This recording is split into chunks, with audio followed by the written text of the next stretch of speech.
Hello everyone, and welcome to this latest webinar from IHS Markit.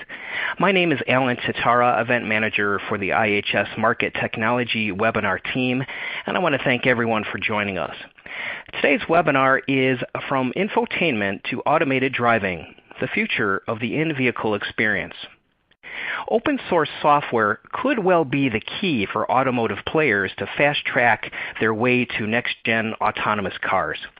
So today our panel will look at the opportunities and requirements underpinning the advanced in-vehicle infotainment systems of tomorrow and how human-machine interface and connectivity are true game changers today.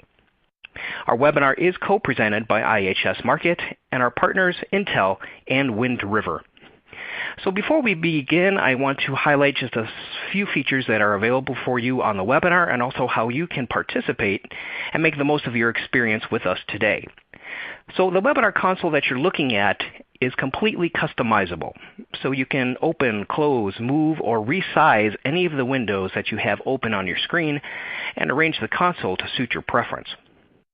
At the bottom of your audience console are a number of application widgets which contain additional features available for you. So make sure you check these out during the webinar. But one button I do want to mention is the Resource List widget.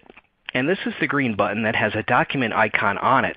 And this is where you will find additional material about today's topic, including the downloadable slide deck from today's session, as well as other valuable resources, including a special report from analyst Luca D'Ambrogi. So make sure you, and all these can be accessed and downloaded right from the console, so make sure you take advantage of these available resources. So now let's discuss how you can participate on our webinar today. We do want to make this an interactive session, so we've included a Twitter widget at the bottom of your screen, so you'll be able to tweet directly from the console. And today we are using the hashtag #ConnectedCar.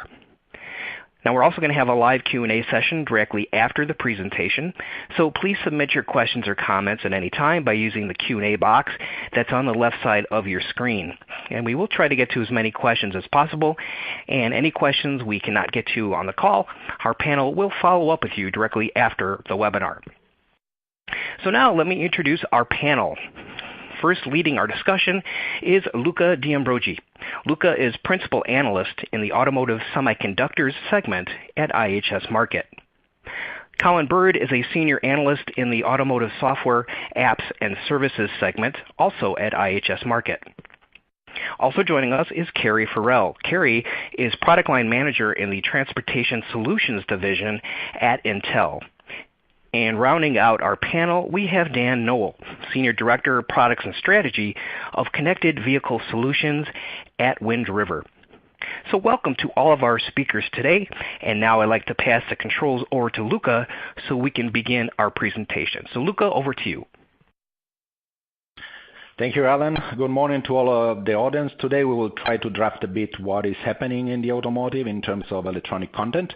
We will go through the evolution, or I may say better, revolution of the infotainment system, passing through what is driving such a changes. And I believe the in-vehicle experience for driver and passengers is a big important element. We will also briefly touch on the future expectation of electronics when we are moving from infotainment to more complex systems like connected cars and automated driving. We will wrap up with conclusion, and we will open afterwards with a more interactive session with question and answer. So allow me again to state clearly it's a revolution, not an evolution in the electronic system for infotainment. As you can see, a lot already happened in the last 15 years from the picture below. So these are the picture of the same model in 2002, 2005, 12, and 16. And it's not just the HMI that pops up, a big display populating the center stack, the instrument cluster, or rear seat entertainment. There is a lot of technology and content behind in the black box, in the head unit, or in the instrument cluster itself, with the connectivity solution like Bluetooth, Wi-Fi, USB connected to your smartphone and tablets, as well as powerful SoC multimedia processor able to perform a lot of new functions that land into the car. Together with that, a lot of memory to store a huge quantity of software, as well as active memory to process a lot of data that are exchanged within the several ECU that are in the car. But what is really changing? What held from the change in the past? And I believe the three major reasons are costs, necessity and demand that was missing, and also the technology as well. Technology 15 years ago was not there, or if it was there, it was at not affordable price to be implemented in the car.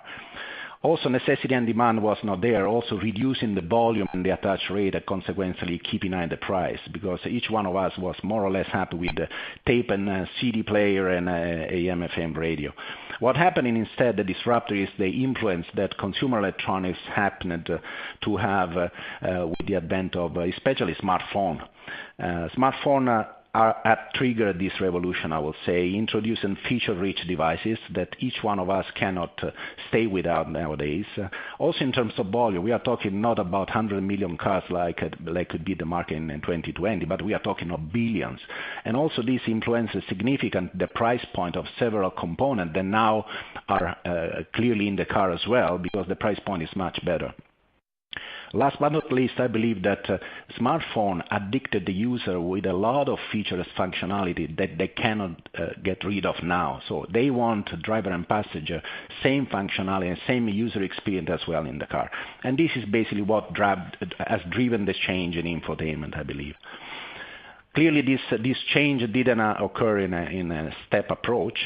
We moved from a radio era to a navigation era, also driven, by the way, by consumer electronics with a portable navigation that were a disruptive device in the early 2000s. Today we are in a connectivity era, and we will move soon to the cloud era. And I use C&E in both the era because I believe that these two eras are, and these two time frames will be driven again with a lot of functionality coming from the consumer electronics, specifically from the smartphone. The two key takes away from this slide are the huge growth of infotainment in terms of features, but another important point is the development cycle is getting down from the traditional, let's say, 7 years is moving down to 5, and is going to 3, and because automotive wants to close the gap with consumer electronics in order to avoid that automotive electronics in a way stays behind and becomes obsolete and cannot keep up with the pace of what is happening in consumer devices. Clearly, all this functionality and all this aspect affected a lot the complexity of the infotainment system. And there is a need that drives rationalization now. So the complexity factor that you see here in this box on the left are significant, are very important, and are not necessarily associated to the functionality set of the feature that has been introduced. Let's take, for example, connectivity. Connectivity and telematics opened the car to the rest of the world, right? And with that, also a problem or a challenge came, that is security. That is extremely important, and it's not a security issue just for infotainment system, for the connectivity itself. But since nowadays all the ECUs are interconnected, is changing a lot of data, this problem of security becomes a safety critical problem. So all these force basically and triggers two major trends to manage this complexity, to find new approaches in terms of architecture and design. And I believe that these two trends to give this solution are modular hardware, the usage of modular hardware, whether it's done at the socket level or it's done at the module level, like it's in a more premium brands like BMW, Audi, and JLR, for example. And another key point is software. The bill of material is getting more and more moving on its weight on the software side, and we believe that open source platform is a great answer because it's allowing to reuse critical software blocks, making the time to market much faster, and also opening the code to a lot of developers to increase the user experience with new applications. So future system will be based to this hardware and software platform, we believe, and this will allow the OEM to keep the time to market under control as well, the costs obviously, and offer scalable hardware platform as well as software across different regions. This is extremely important, and also across vertically a lineup of vehicles that the brand might have from economy to premium. So I will conclude here my slide deck, and I will move the microphone to Colin that will deep dive on the software aspect and a technology that enable software-based system to smoothly come into the car, that is connectivity. Colin, is your turn. Thanks. Thank you, Luca.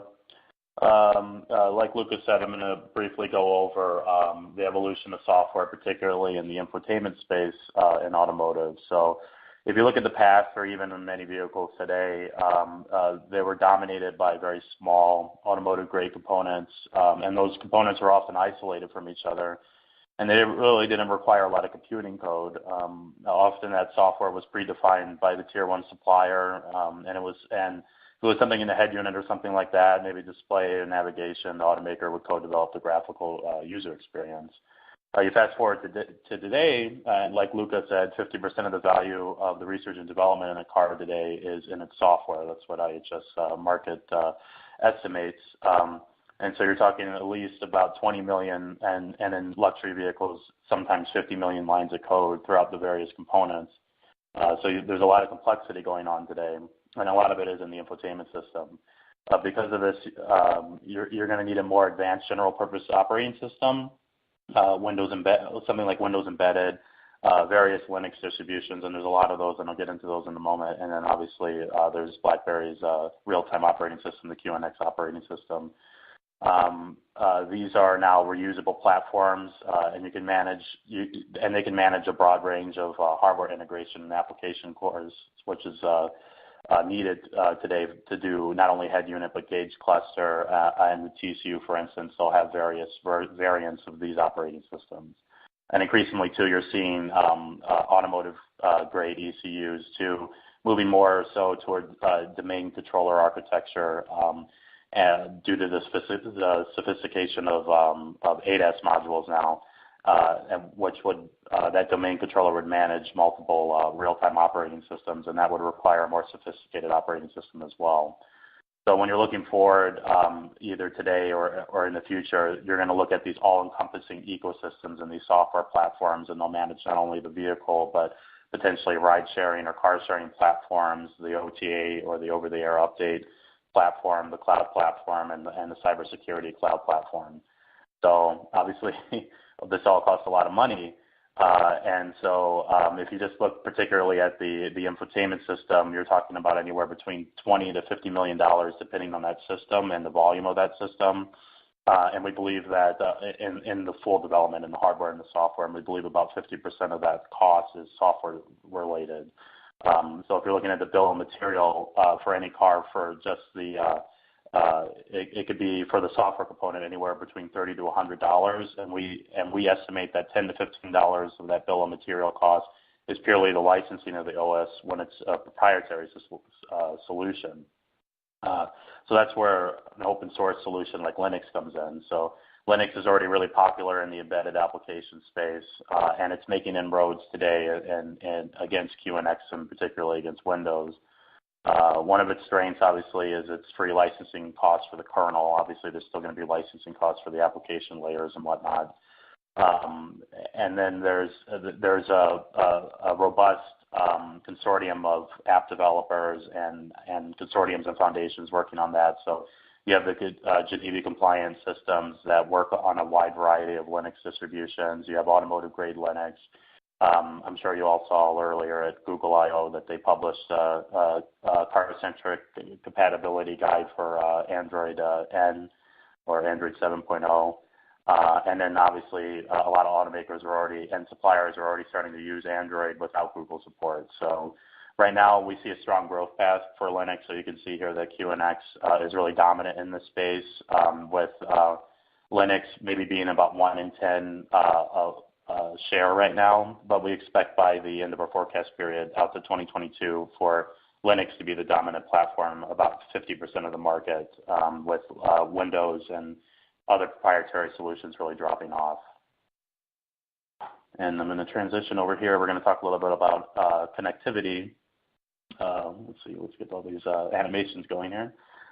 So today's consumers, they demand not only an infotainment system and a display audio system, but they demand connected features. So they're looking for emergency response notification, They're looking for remote vehicle controls, turn-by-turn navigation. They're looking for Wi-Fi, other telemetry services. So right now, IHS Markit estimates about 55% of all the vehicles on the road are connected, or the vehicles that are going to be produced this year are going to be connected through a telematics system or an onboard modem.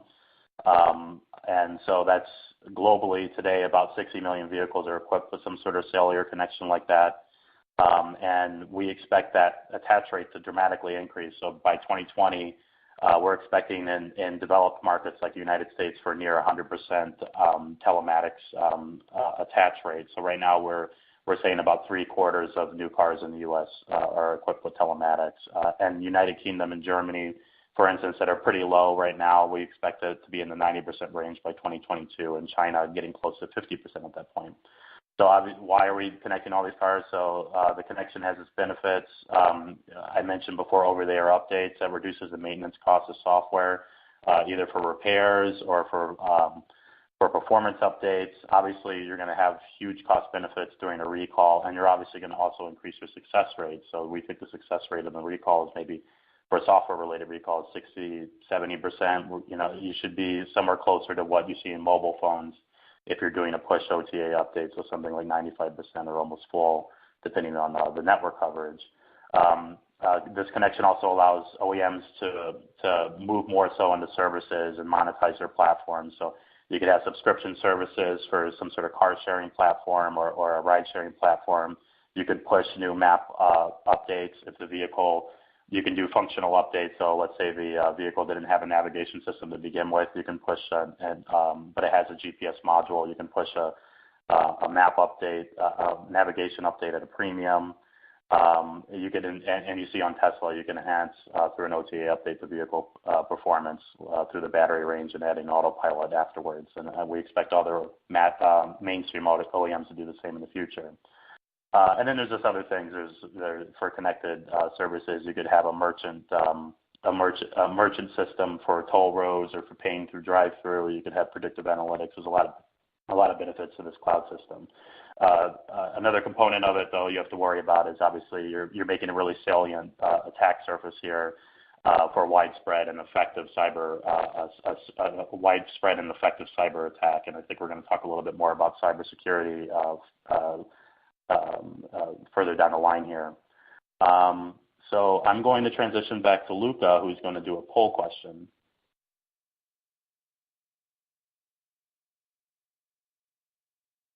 Thanks, Colin. So we will sort of make a break for a quick poll for all of you. It's a sort of survey, and we would like to know what you think about what are the biggest challenge you see when you're developing a new system moving from infotainment to autonomous driving. So you can select all the answer here that apply according to your understanding from A to D. I bet that no one will put E, but you never know. So you have also this chance, and then we will reconvey here. So we'll discuss about also the result, and later on we will move on with the presentation from Dan. Please go ahead and submit your answer. And while we're waiting for that, Luca, let me just pop in here and say, don't forget to place your questions into that Q&A box. We will get to those at the end of our presentation today. Back to you, Luca. Thank you.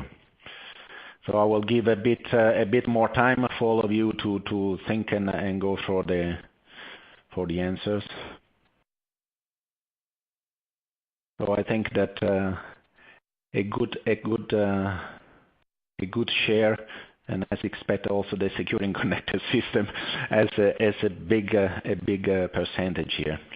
But all these points will be taken from our speakers later on. I think the percentage doesn't move anymore, so probably we can go ahead. So again, we are happy that all the key elements have been selected with the high percentage, and security is one of the key elements that we all in IHS Markit and Intel, I'm pretty sure, consider one of the most challenging point. So then probably it's time for you to go ahead and talk about this as well. Thank you. Thank you very much. Thank you very much, Luca and Colin. So the poll results really tie in beautifully to the few slides that I'm going to present here today. We indicated in the poll that the biggest concern item was securing connected vehicles, and we couldn't agree more. We've entitled this slide "The Elephant in the Room." We truly believe that the automotive industry, with the explosion of connectivity, is really at risk. If we don't get a control or a handle on the emerging threats that exist in this market, we really risk the confidence of consumers in adoption of this really kind of disruptive and emerging technologies throughout the automotive industry. Clearly, new threats are emerging. We've seen very well-known examples of where this is affecting automakers, where recalls are happening, and it really makes us all think. What do we need to do differently to get really ahead of this emerging threat market? How can we address the needs to update cars in the field when threats emerge that we could not have anticipated? And when we extend connectivity beyond telematics and infotainment use cases, which are somewhat familiar to the industry now, and extend those to driving assist and autonomous driving, how are we going to address the additional security threats and challenges that presents? So I want to spend some time actually diving into what Intel and Wind River are one of the initiatives we have in place to specifically address the security challenge. The next slide we have talks about the Automotive Security Review Board, or ASRB, an organization founded by Intel with its a consortium of partners on automotive industry experts from OEMs to Tier 1s and software companies that are working really kind of in a research and collaboration kind of organization to try to address this security issue holistically. And we look at these three vectors of vehicle connectivity, how that's expanding from the current state to kind of the future state of really more ubiquitous connectivity, from this notion of vehicle automation, which today certainly have exceptions, but most of the industry is just starting with limited automation. And of course, over the next 5 to 10 years, we expect full automation across vehicle lines.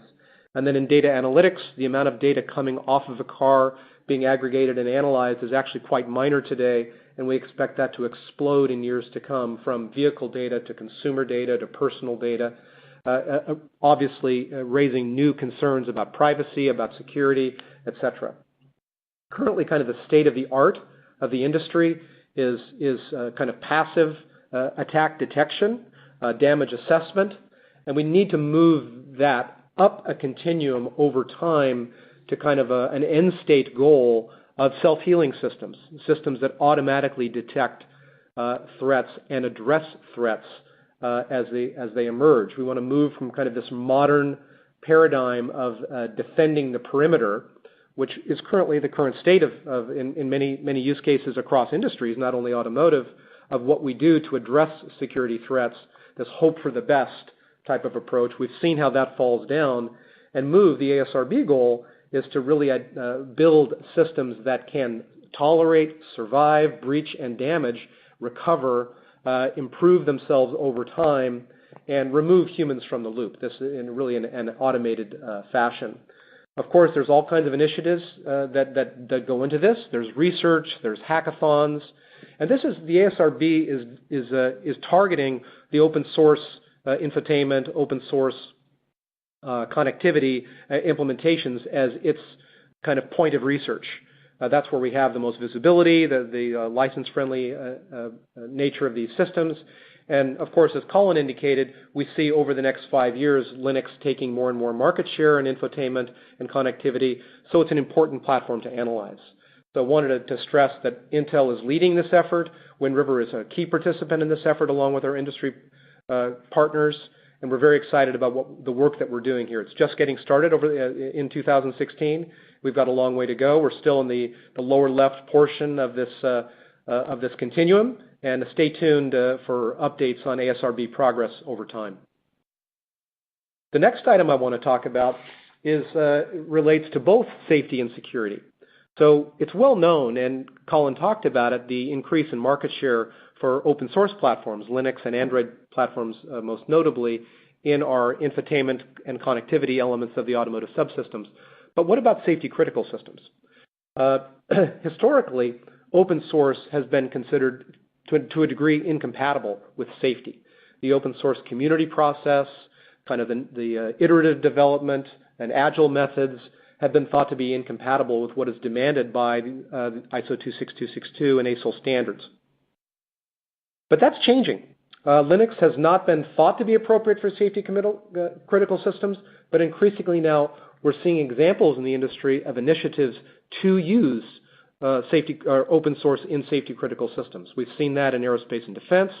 We're seeing the OSATL initiative in industrial, and we're seeing now at Intel and Wind River advanced research and early prototypes in doing work even with the certification bodies based on open source for safety critical systems. And this brings up the question, are the traditional methods for safety certification cast in stone? Can we make alternative approaches? Can we do monitoring? Can we do redundancy? Can we do, we can talk about safety until, for an hour all by itself, but I'll just plant the seeds that the whole notion of functional safety analysis is being expanded to try as we can to include open source where possible.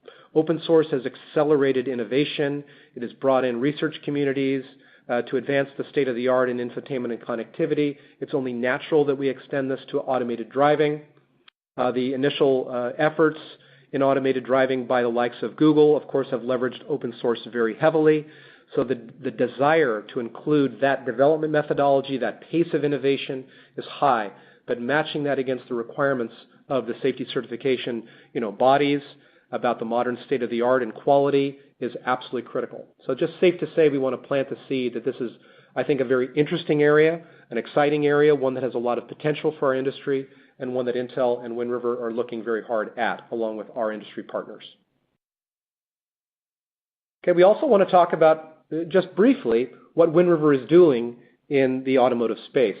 Our approach to the automotive market with our products, we call it an umbrella branding Helix chassis, and the three products that contribute to our Helix chassis overall package offering include a safety critical offering based upon our well-known VxWorks real-time operating system we call Helix Drive. We have a platform for infotainment and connectivity based on open source we call Helix Cockpit, and we have a platform for over-the-air updates of both connectivity or cockpit-based systems or safety-critical systems that we call Helix CarSync. We want to really plant the seed that we're thinking about the automotive software market holistically. We have our legacy of being OS providers in both the real-time operating system world, targeting at safety-critical systems, and Linux and open source, targeting today cockpit systems, but perhaps targeting safety-critical systems in the future. So that kind of ends my section of the presentation. I'd like to hand it over now to my Intel colleague, Kerry Farrell, to take it further. Thanks, Dan. So Intel has been providing processors for infotainment systems for many years. We just recently announced the Intel Atom A3900 series, our latest in this lineup. With the A3900, we've moved beyond infotainment to also supporting solutions across a range of in-vehicle experiences. When we talk about in-vehicle experiences, this includes all of the HMI-related systems in a vehicle, from the head unit to the digital instrument cluster to rear seat entertainment and heads-up displays, as well as other emerging screens in a vehicle. It also includes technical advancements in natural language processing, surround view parking assist cameras, as well as connections to mobile devices and the driver notification elements of an ADAS system. As we look to the future of in-vehicle experiences, we see increasing consolidation, an explosion in the number of screens that need to be supported, an increased focus on functional safety, and addressing the need in the automated driving world for an HMI that can establish trust between the passenger and the vehicle. Beyond the in-vehicle HMI, Intel is also supporting the transition to automated driving with processors and solution building blocks across the spectrum. This includes our data center solutions for high-performance server processors and systems, supporting advanced analytics, deep learning and training, and end-to-end encryption. We also have our 4G and 5G modems for vehicle connections, and Intel is heavily participating to help define the next generation vehicle-to-vehicle and vehicle-to-infrastructure industry standards. And finally, our automated vehicle computing systems, optimized for computer vision, sensor fusion, path planning, and edge analytics. When we look at our automated vehicle computing solutions, top of mind is designing so with functional safety and security. And to support making automated vehicles mainstream, we're also looking to drive performance per watt into a mainstream vehicle, as well as the cost structures needed to enter that mainstream market. In support of all this, Intel brings years of experience in software, electronic systems, and processors. In addition, we've been augmenting our traditional expertise through acquisitions, recently targeting bringing in expertise in things like over-the-air updates from Aringa, to functional safety with YogaTech, as well as artificial intelligence technologies from Nirvana, and computer vision with ITZYs and Movidius. All in all, Intel is looking to provide solutions across the range of experiences from infotainment to automated driving.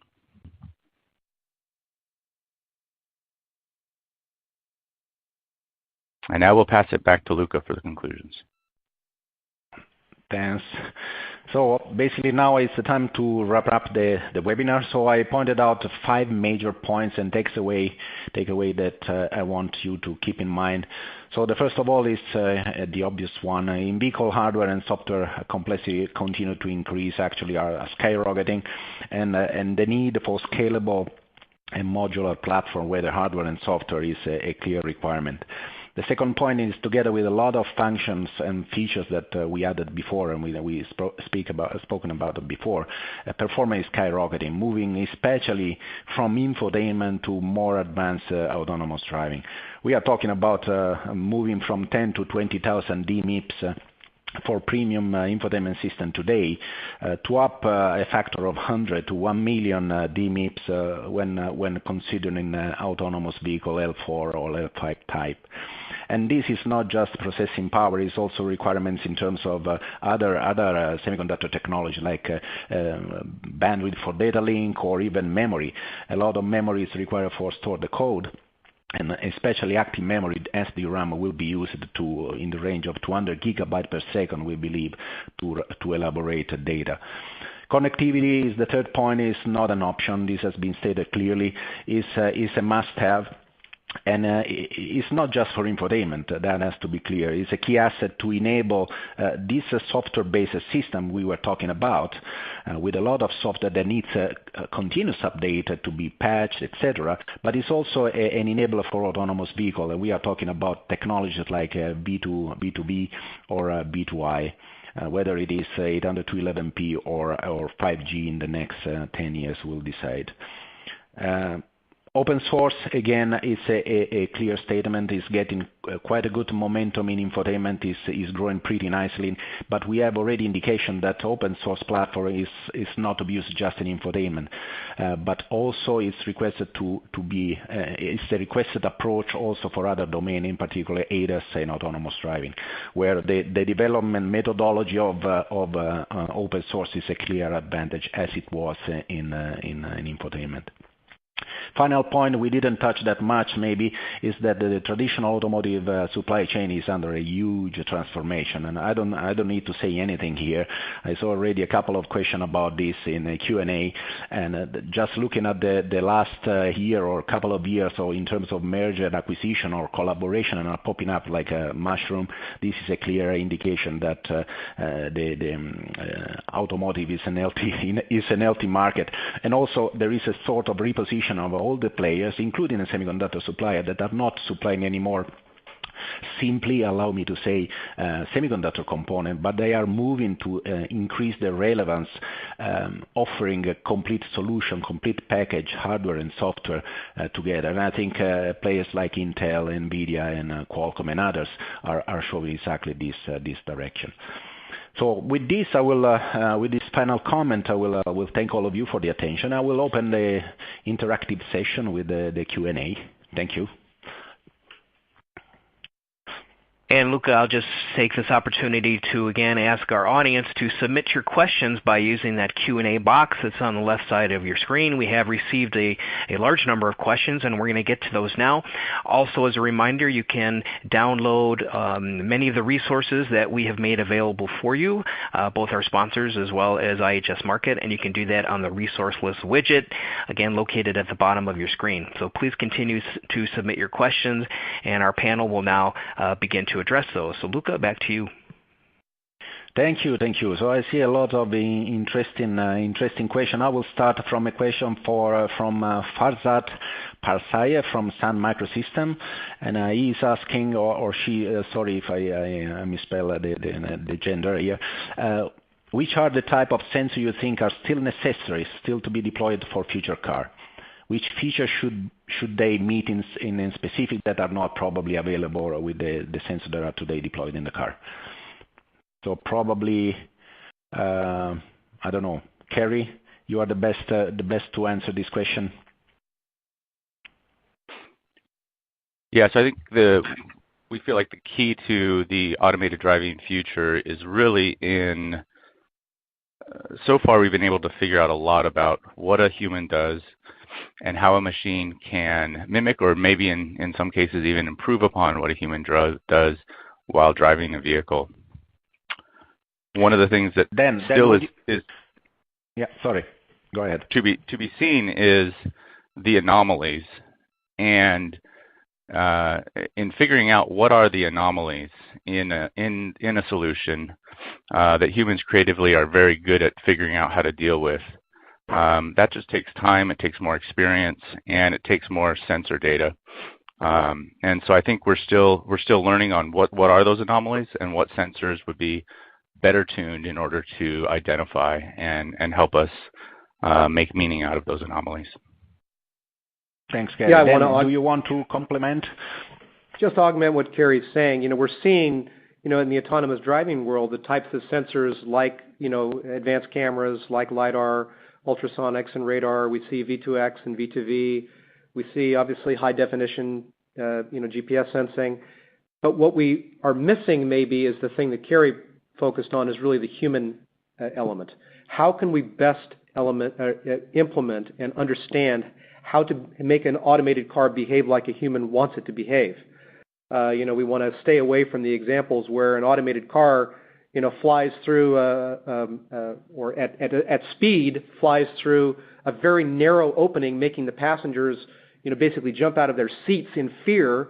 But the automated, system knows that with 2 centimeters on each side, there's no worry. But of course, the human braces for impact. So these are the type of things we have to understand and make the experience comfortable as we move into automated driving. I'm not sure that's exactly what you're asking, but that's the thought that came to my mind. Thanks, Dan. So I see another interesting question that comes back to the security, and the ASRB consortium is from Vistion. Is ASRB consortium open source community? And by the way, what is ASRB?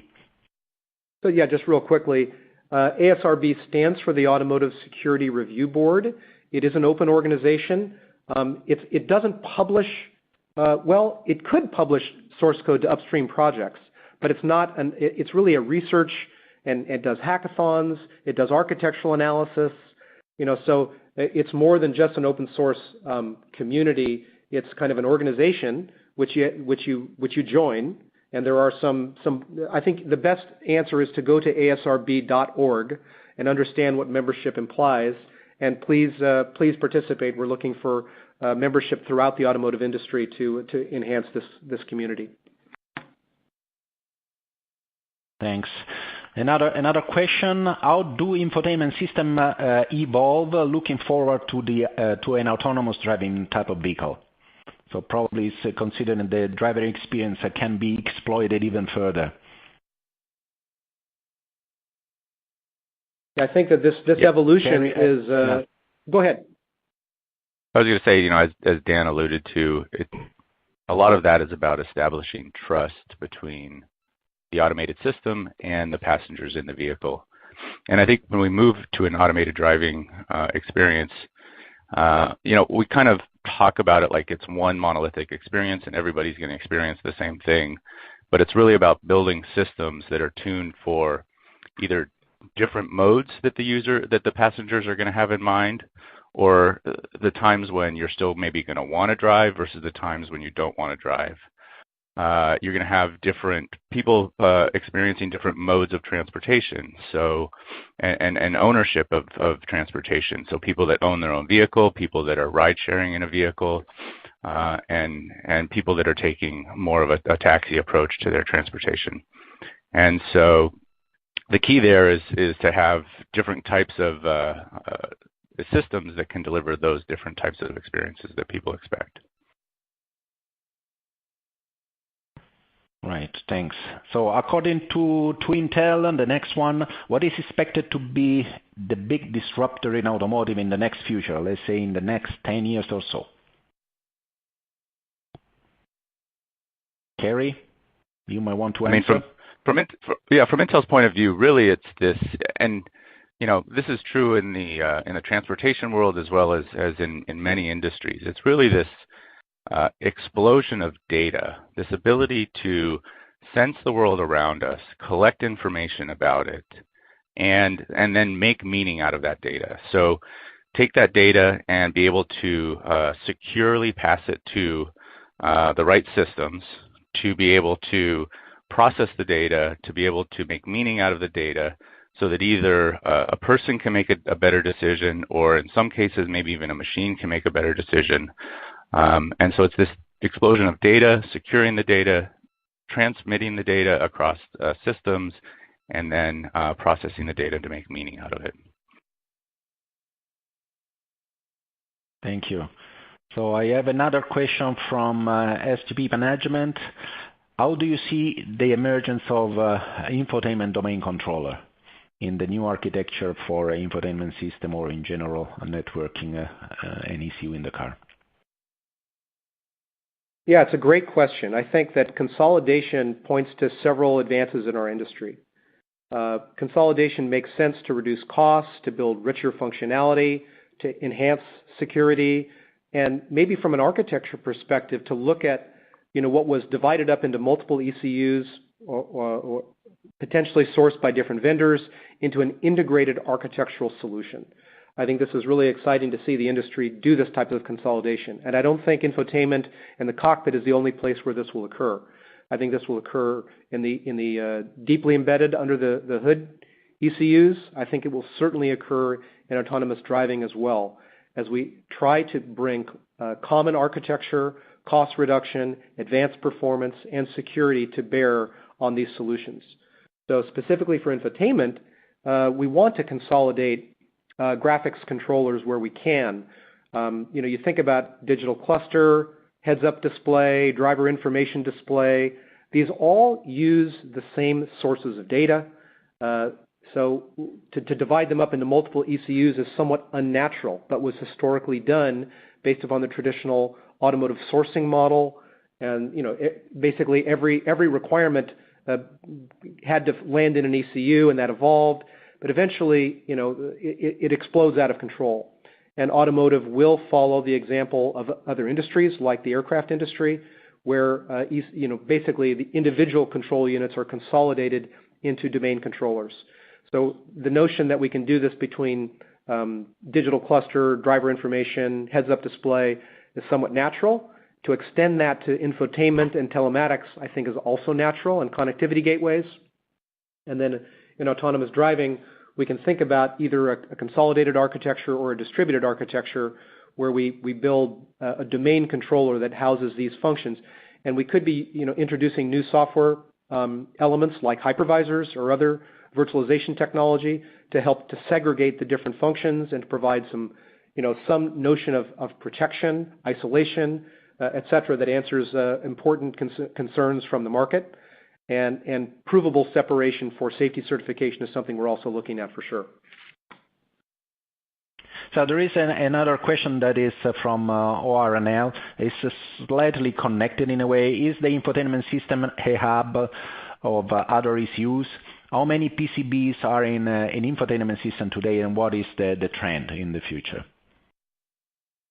Yeah, Kerry, you want to take that one? Yeah, so I think the infotainment system can become a hub for complete in-vehicle experience, and as Dan was talking about, potentially consolidate some of the systems within a vehicle onto a single board through the use of technologies like hypervisors. So today in the vehicle, oftentimes separate systems will be driving the digital instrument cluster, the center stack infotainment system, the rear seat entertainment system, and potentially those could all be consolidated into a single system in the future. I think there is another one, and I'm not sure if it's more a software or hardware, so Kerry, and then this is up to you. For modular better hardware and software, how would this impact the packaging of different grades of vehicle in the future? This comes from Denso. Would one be able to upgrade their computer in the car to account for higher performance or higher level of security and encryption? So I think this is a great question, and it talks about the evolution of the automotive industry. The idea that you could 2 or 3 years after vehicle purchase, potentially re-engage either with your OEM or an aftermarket solution to upgrade your system to presumably provide advanced features. I think that we're going to see over-the-air update become pervasive in our industry, that you can expect that with the hardware that you bought, that's going to upgrade over time, addressing security threats, addressing defects, and introducing features. But that all has to be done in the context of being able to be delivered within the hardware that was shipped. So everyone knows this dynamic that hardware is selected typically 2 to 3 years prior to vehicle's SOP or start of production date. It's then bought and then owned for a time, potentially resold. And we can't just deliver arbitrary feature improvements on hardware that's 5 or 6 years old. So this idea of modular hardware, that with common interfaces, I can introduce new hardware units that have presumably significantly more performance over the original equipment that was delivered, but fitting into the same form factor and connectors. I think this is a really exciting trend in our industry. We're starting to see it adopted by several, or at least the concepts being studied. But when I say adopted, maybe not in model year 2017, but out in 2019, 2020, this idea of modular hardware I think is very exciting.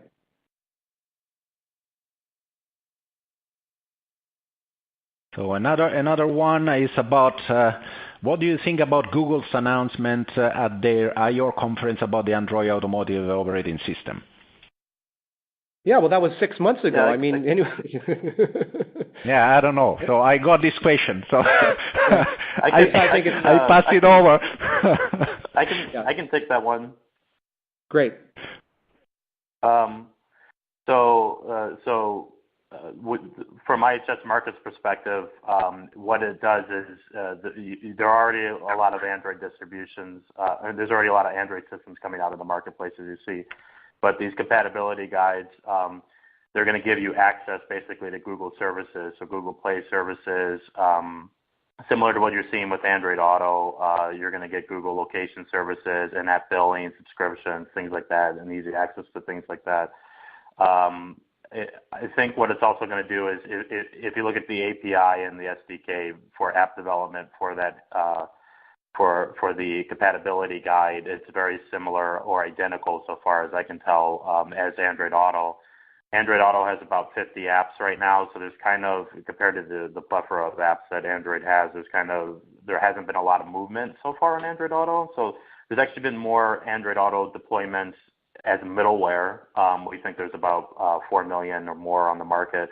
Then there actually has been the app launcher downloaded by users. So that it's not something that's automatically, like CarPlay, not automatically installed with the OS. It's something you have to download yourself. So I'm sure most of you saw a few weeks ago that they just enabled Android Auto to work automatically once you enable it with Bluetooth through your smartphone as well, so if you don't have the middleware. And I think what they're trying to do is with Android Auto in particular, is to get app developers on board. Now with it through your smartphone, you have literally billions of potential eyeballs who use this, except for in China. And I think what they're trying to do is basically develop the most robust app ecosystem possible, and get as many OEMs as possible using Google services and their in-app billing service and their subscription service. So they're trying to get more into the car and having more driver-centric solutions to compete with Spark Device Link is my answer for that. And I think from Intel's perspective as an SoC supplier, we have a history of working with the Android team on mobile phones and tablets, as well as smart TVs and smart watches. And for our lineup of in-vehicle experience processors, we support a range of operating environments depending on what our customer needs. And we're excited for the customers that do choose to utilize Android and supporting them going forward as well. Yeah, that's great. And just to expand on it, on that, Luca, Google's announcement that they made not only expanded their projection solution, Android Auto, but that they would release a version of Android soon, presumably with Android O, that will, in an open source way, permit an in-vehicle infotainment or a cockpit solution using Android to be certified, or to be compatible. That they will update the CDD and CTS and all those things to make infotainment an approved device class for Android from a compatibility perspective, and that's really important because we've seen Android adopted throughout the world for the last 4 or 5 years, but each implementation by each Tier 1, each OEM is different because Google didn't provide the necessary standards for all sorts of areas that are required by this device class. They're doing that now, and that's very exciting to see. We're excited to see where it goes, and certainly we know that OEMs are going to adopt it. So I see another question probably for Dan.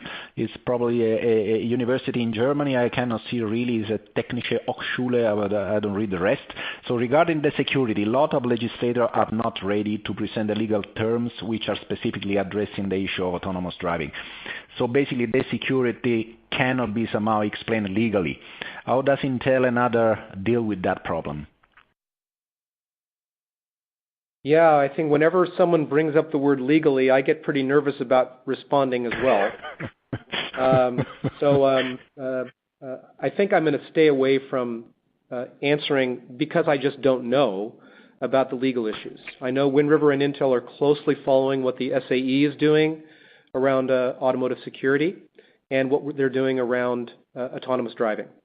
So, and our own ASRB organization and initiative following what the SAE is doing is what I know about.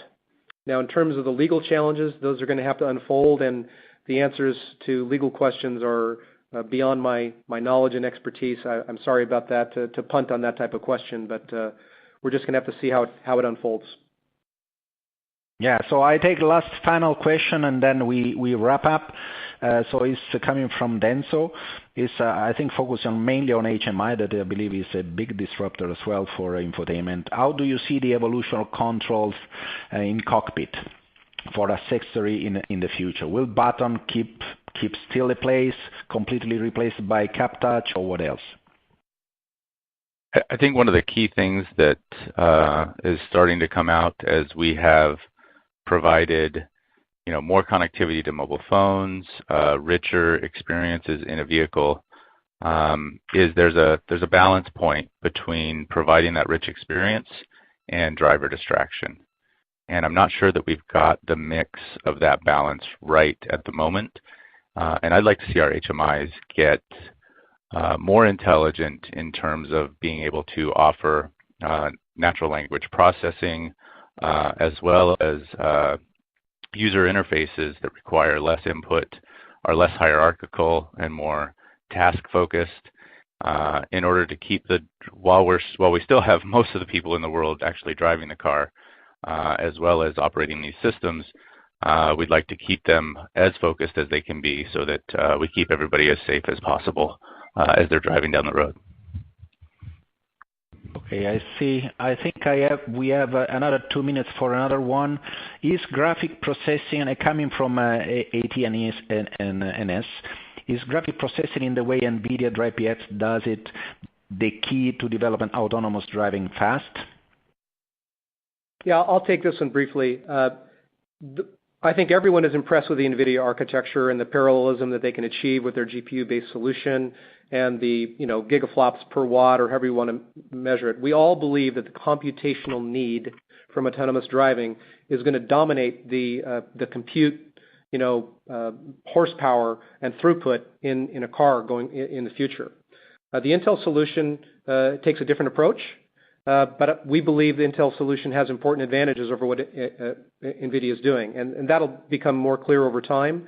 But suffice it to say that the Intel solution involves multi-core CPUs, absolutely, with greatly expanding number of cores and specialized tasks offloaded to FPGAs. It's well known Intel has bought and integrated Altera as part of its solution. And the Intel solution for autonomous driving leverages multi-core processors, which are very high performance and well known in multiple computing segments, with FPGAs to do what Intel believes will be the industry-leading CPU performance per watt solution going forward. Thanks. So I think we are done. We are perfectly on time. I will now pass over again to Alan to wrap up and for the final conclusion. Thank you. Thank you, Luca. I would like to thank everyone for your participation on today's webinar and for submitting all your questions and comments. We received a very large number of questions, and our panel will follow up with you via email after the webinar. I also want to thank Luca and Colin for leading our discussion, as well as our presenters, Carrie from Intel and Dan from Wind River, for this very informative and in-depth discussion. So an archived version of this webinar will be available shortly, and we'll be sending you a follow-up email on how to access that archive, or you can simply use that same audience link that was sent to you earlier. So feel free to come back and view this session again, or even share it with your colleagues. Now, you're also going to see a short survey pop up at the conclusion of our webinar. We'd love to get your feedback, so please take a few moments to fill that out. And lastly, make sure you follow us on Twitter for information on future IHS Market Technology webinars. So again, thank you for joining us, and have a great rest of your day.